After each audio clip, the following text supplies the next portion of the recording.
about him. He's the head of a completely 3D printed humanoid robot. His body is at home currently.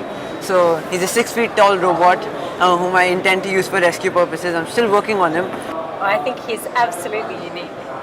But I think one of the great opportunities that we have is that governments and corporates alike are really now working at grassroots level across schools and institutions to really grow and develop these competencies at a very early age. Fantastic to be mentoring at your age. Just on the other side of robotics, one of the challenges we're seeing within robotics going forward is the social change. Yeah. What does it mean in terms of displacing jobs? How does that impact on society? What are you seeing there, and what are governments doing to kind of maybe mitigate? Thank you. you.